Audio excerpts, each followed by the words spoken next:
प्रबुद्ध सज्जनों, नमस्कार। आपका अपने मेरे channel Pandey S Arvind public में आज पुनः स्वागत है। आपके समक्ष जिस चर्चा को लेकर मैं उपस्थित हुआ हूँ वो बड़ी रोचक चर्चा है और मेरे मन में बहुत दिन से इसके बारे में ख्याल उठ रहा था। आप चर्चा का शीर्षक सुनेंगे तो आपको भी लगेगा कि हाँ, वास्तव में यह रोचक विषय है जिस पर चर्चा की जानी चाहिए थी। हम देखते हैं कि राजनीतिक जगत में प्रत्येक राजनेता या प्रत्येक राजनीतिक पार्टी एक विशिष्ट मतदाता वर्ग को लुभाने के लिए एक शब्दावली का प्रयोग करता है और वह कहता है वह शब्दावली है युवा हृदय सम्राट। तो किसी भी नए या छोटे वय के किसी प्रत्याशी को या राजनेता को पॉपुलर करने के लिए, मतदाताओं के मध्य उसकी पकड़ बनाने के लिए इस विशेषण का प्रयोग किया जाता है कि युवा हृदय सम्राट। तो अब यह दिमाग में बात आती है कि कब तक कोई राजनेता जो राजनीति में कार्यशील है और वह राजनीति के क्रीड़ांगन में या खेल के मैदान में अपने को सक्रिय दिखाना चाहता है, कब तक अपने को युवा कहेगा और युवा कहने के कारण वह युवाओं में अपनी पैठ या युवाओं के मन में अपनी जगह बनाने का दावा कर सकता है। तो इस प्रश्न पर निर्धारण करने से पूर्व इस बात पर ध्यान देना पड़ेगा कि साधारणतः सामाजिक स्तर पर, राजनीतिक स्तर पर और कानूनी स्तर पर किसे हम युवा कहते हैं। तो हम ध्यान दें कि जब हम विधि के संदर्भ में कहते हैं कि age to who is an adult, तो इंडियन मेजॉरिटी एक्ट के हिसाब से ये कहा जाता है कि कोई भी व्यक्ति जब 18 वर्ष की आयु प्राप्त कर लेता है तो वह वयस्क हो जाता है और यदि वह किसी कानूनी अभिभावक की संरक्षण में नहीं है और तो वह 18 वर्ष, और यदि किसी कानूनी अभिभावक के संरक्षण में है तो वह 21 वर्ष की आयु में युवा हो जाएगा। यह एक विधिक मान्यता है। अब आपको ध्यान दिलाना चाहता हूं कि 1988 में जब 61वें संविधान संशोधन के माध्यम से मतदाता की आयु, जिसको हम लोग कहते हैं age of an adult franchise, 21 वर्ष से घटा करके 18 वर्ष कर दी गई थी, तो मतदाता की आयु हो गई 18 वर्ष। कहने का अर्थ है कि वह भारतवर्ष में भारतीय नागरिक होने के कारण भारतीय जो एक चुनावी व्यवस्था है, लोकतांत्रिक चुनावी व्यवस्था है, उसके अंतर्गत वो 18 वर्ष की आयु प्राप्त करते ही भारतीय का नागरिक होने के साथ ही मतदान करने का अधिकार प्राप्त कर लेता है, यानी कि वह अपने जन प्रतिनिधि का चुनाव करने के लिए अधिकार प्राप्त कर लेता है। परंतु विसंगति यह है कि वह चुनाव करने के लिए तो 18 वर्ष का होते ही अधिकृत हो जाता है, परंतु जिसे वह चुनेगा उसकी आयु एमएलए और एमएलसी यानी विधानसभा और विधान परिषद के प्रतिनिधियों को चुने जाने की आयु जो कि संविधान में दी गई है वह 25 वर्ष है विधानसभा के विधायक के लिए, और विधान परिषद के विधायक के लिए चुने जाने के लिए, एमएलसी चुने जाने के लिए उसकी आयु 30 वर्ष है। इसी प्रकार से लोकसभा के सांसद चुने जाने के लिए भी आयु 25 वर्ष है, परंतु राज्यसभा के सांसद चुने जाने के लिए यह न्यूनतम आयु 30 वर्ष है। अब यह बात हो गई कि आप 25 वर्ष से युवा कहलाने लगेंगे, 30 वर्ष से एमएलसी बनेंगे तो वहाँ के लिए हो जाएंगे, राज्यसभा एमपी बनेंगे तो 30 वर्ष हो जाएंगे, राज्यसभा एमपी बनेंगे तो 25। तो कहने का अर्थ है कि युवा होने की न्यूनतम आयु आपकी 25 वर्ष हो गई और उस समय से आप युवा बन सकते हैं। या यूँ कह सकते हैं, यदि हम युवा हृदय सम्राट के संदर्भ में कहेंगे तो जिनके हृदय का आप सम्राट बनने जा रहे हैं, जो कि आपको चुनने जा रहे हैं, वो 18 वर्ष हैं। तो 18 वर्ष से आप युवा की श्रेणी में आगे, जिन्हें चुनेंगे वो 25 से या अथवा 30 वर्ष के होंगे, जैसा कि सदन होगा, तो इसके हिसाब से वह 30 वर्ष तक भी युवा ही रहेंगे। लेकिन अब एक अगला मानक आता है जिसको हम लोग कहेंगे, तो भारतीय राष्ट्रीय युवा नीति में युवा होने की अधिकतम आयु को 35 वर्ष माना गया है। तो अब लीजिए, यह 25 भी नहीं रही, 30 भी नहीं रही, अब इसे बढ़ा के हम मान लेते हैं कि युवा कब तक है, क्योंकि भारतीय राष्ट्रीय युवा नीति में युवा बने रहने की आयु 35 वर्ष है, तो हम इसे 35 वर्ष तक विस्तारित कर देते हैं। लेकिन यदि अंतर्राष्ट्रीय संदर्भों में देखें तो संयुक्त राष्ट्र संघ में युवा की आयु 24 वर्ष दी गई है और यूरोपीय संघ में युवा की अधिकतम आयु 29 वर्ष दी गई है और भारतवर्ष में राष्ट्रीय युवा नीति में यह आयु 35 वर्ष है। तो यूरोपीय संघ में 29 वर्ष, संयुक्त राष्ट्र संघ में 24 वर्ष और भारतीय राष्ट्रीय युवा नीति में 35 वर्ष। तो अब यह एक आधारभूत आयु निर्धारण के सिद्धांत को स्वीकारें तो हम यह मान सकते हैं कि कोई भी व्यक्ति जो 35 वर्ष तक है वह युवा की श्रेणी में माना जा सकता है। अब यहाँ पर मैं आपको इतिहास में ले जाता हूँ कि सर्वप्रथम जब हम लोग छोटे छोटे थे तो उस समय संजय गांधी जो आपका कांग्रेस के नेता थे और स्वर्गीय इंदिरा नेहरू और फिरोज जहांगीर के पुत्र जो संजय गांधी थे, जो दूसरे पुत्र थे इंदिरा गांधी, पहले तो राजीव गांधी हुए तो संजय गांधी हुए, तो ये जो दूसरे पुत्र थे संजय गांधी, इन्होंने यूथ कांग्रेस का एक पदनाम दिया और ये अमेठी से 33 साल की उम्र में एमपी चुने गए थे और दुर्भाग्यवश मात्र 6 महीने की आयु में 6 महीने का कार्यकाल इन्होंने निभाया था। उसके पश्चात इनकी हवाई दुर्घटना में मृत्यु हो गई। परंतु युवा कांग्रेस, यूथ कांग्रेस का जो इन्होंने एक पद नाम दिया था या एक वर्गीकरण किया था वो इन्होंने ही किया था। तो इसलिए हम मान लेते हैं कि संजय गांधी स्वतः 33 साल के थे, इसलिए 33 साल तक हम किसी भी व्यक्ति को युवा मान सकते हैं। लेकिन यह 33 वर्ष की आयु भी सरपास कर दी गई है राष्ट्रीय युवा नीति के माध्यम से, तो इसलिए 35 हो गई। तो कहने का अर्थ है कि अब सिद्ध रूप से यह मान सकते हैं हम कि कोई भी व्यक्ति जो 35 वर्ष का है उसे भी हम युवा मानेंगे। अब अगली बात आती है भारतीय राजनीति परिपेक्ष में चंद्रशेखर जी, जो कि प्रधानमंत्री भी रहे थे और उन्होंने जब 1967 में अपनी 40 वर्ष की आयु प्राप्त की तब उन्हें युवा तुर्क के विशेषण से संबोधित किया गया। तो 1967 में वो युवा तुर्क कहलाए। तो तुर्क का मतलब होता है जो अपनी स्थापित मान्यताओं से समझौते न करे और वह अडिग रहे, तो उन्हें चंद्रशेखर जी को युवा तुर्क कहा गया।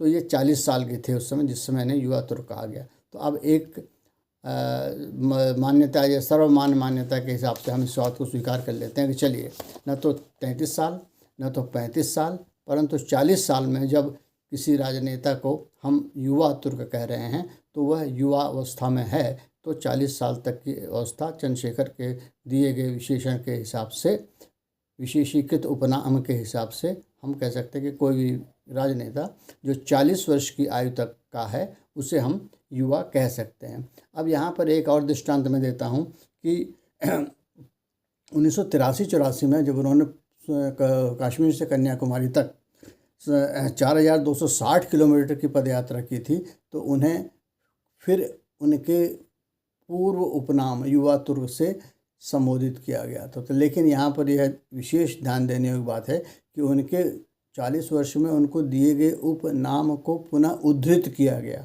उन्हें पहली बार युवा तुर्क नहीं कहा गया, उन्हें उस उपनाम से पुनः संबोधित किया गया।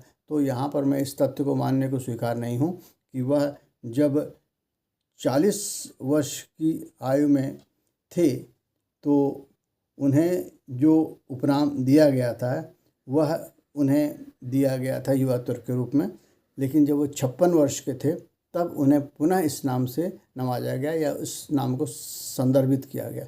तो मैं इस सीमा को, युवा की सीमा को 40 से 56 वर्ष तक ले जाने की स्थिति में नहीं हूँ या स्वीकार्यता करने के पक्ष में नहीं हूँ। वस्तुतः अधिकतम यदि इसे विस्तारित किया जाए तो यह 33 साल न्यूनतम, वहाँ से 25 साल से लेकर के 33, 33 से 35, 35 से 40। तो अधिकतम कोई भी राजनेता जो अपने को युवा हृदय सम्राट कहलाना चाहता है या युवाओं का प्रतिनिधित्व करने वाला कहलाना चाहता है तो उसे हम यह सार्वजनिक रूप से स्वीकारें कि यदि वह 40 साल की उम्र तक का है तो तभी ऐसी स्थिति में हम उसे युवा माने और युवा का प्रतिनिधित्व करने वाला माने और युवाओं को हम भ्रमित करें कि ये तुम्हारा प्रतिनिधित्व कर रहा है इसलिए तुम इसके पक्ष में लामबंद हो जाओ। अब यदि हम वर्तमान में जो मूर्धन्य राजनेता सक्रिय हैं उनके संदर्भ में देखें तो माननीय योगी जी जो उत्तर प्रदेश के मुख्यमंत्री हैं उनकी आयु जो है वह 53 वर्ष है। अखिलेश यादव जो भूतपूर्व मुख्यमंत्री हैं और समाजवादी पार्टी के अध्यक्ष हैं उनकी आयु है 52 वर्ष। और राहुल गांधी जो भारतीय राष्ट्रीय कांग्रेस के नेता प्रतिपक्ष हैं उनकी आयु है 55 वर्ष। तो न तो योगी जी, न तो अखिलेश यादव और न ही राजीव गांधी स्वयं को युवा होने का दम भर सकते हैं। और इनके संदर्भ में खासकर अखिलेश जी और राहुल जी के संदर्भ में उनके जो भी अनुयायी या उनको स्वीकार्यता प्रदान करने वाले मतदाता वर्ग जनमानस में उन्हें युवा होने का एक तमगा देना चाहते हैं। तो मैं करबद्ध उनसे निवेदन कर रहा हूं कि किसी भी राजनेता को पूर्व स्थापित मानकों के आधार पर अधिकतम 40 वर्ष तक ही युवा की श्रेणी में रखा जा सकता है। इसके बाद वे लोग युवा नहीं रह जाते हैं। हाँ, अब वर्तमान राजनीतिक परिस्थितियों में देखें तो ये लगता है कि 25 साल से लेकर के 40 साल के वर्ष आयु वर्ग में कोई भी ऐसा विश्वसनीय चेहरा मतदाताओं को दिखाई नहीं पड़ता। तो ऐसी स्थिति में जो सक्रिय राजनेता हैं और जिनकी आयु भले ही 40 से ऊपर हो गई है और वह वरिष्ठ नागरिक होने की उम्र जो 7 वर्ष है उससे कम हैं, तो वे उसमें अपने प्रतिनिधि की छाया युवा के रूप में देखते हैं। और इस प्रकार से जो राजनीतिक दल हैं उन युवाओं की इस आकांक्षा और अपेक्षा को जो है दोहन करते हुए किसी भी सक्रिय नेता को जो कि 50-55 की आयु तक होता है उसे युवा का एक पदनाम या उसे विशेषण दे करके उन्हें भ्रमित करने की कोशिश करते हैं। लेकिन वस्तुतः यह युवा शब्द का दुरुपयोग है। युवा यदि हम राजनीतिक संदर्भों में देखें, जैसा कि मैंने बारंबार स्थापित करने की कोशिश की, तो किसी भी राजनेता को हम 40 वर्ष से अधिक की आयु में युवा के रूप में प्रतिस्थापित नहीं कर सकते। वह यदि संजय गांधी को देखें जिन्होंने युवा कांग्रेस बनाई थी तो 33 साल थे। फिर जो 35 साल का एक राष्ट्रीय युवा नीति है उसके हिसाब से 35 तक ले जाएं, या फिर चंद्रशेखर जी को युवा तुर्क कहा गया था तो उन्हें 40 वर्ष तक ले जाएं। लेकिन 40 के बाद तो इस युवा आयु के वर्ग को विस्तारित करने का कोई भी आधार और नैतिकता और विधिक सम्मतता नहीं प्रतीत होती है।